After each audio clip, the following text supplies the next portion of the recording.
This is a simple depiction of the effects of the polarity of a molecule on its solubility.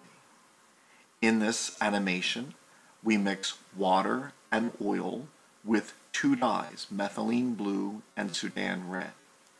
Now, water and oil do not mix because water is polar with polar covalent bonds, and oil is nonpolar with nonpolar covalent bonds. When we add these two dyes and shake, we observe that the blue dye mixes in the water layer and the red dye mixes in the oil layer. This is because methylene blue is a polar molecule, and polar molecules dissolve in water because it is polar, while Sudan dye is nonpolar and it mixes with oil because oil is nonpolar. And so like dissolves like.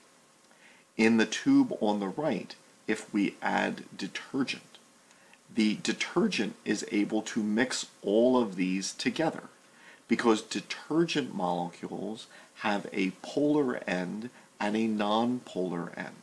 And so therefore, both the polar and nonpolar molecules can be dissolved together in a common solution with enough detergent because there are polar ends of the detergent molecules which interact with water and nonpolar ends which can form small bubbles or micelles around oil droplets. This is seen in nature because there are molecules which are both polar and nonpolar, such as the phospholipids which make up the cell membrane, or bile salts which are able to suspend lipid molecules which are nonpolar in the watery chyme of the small intestine.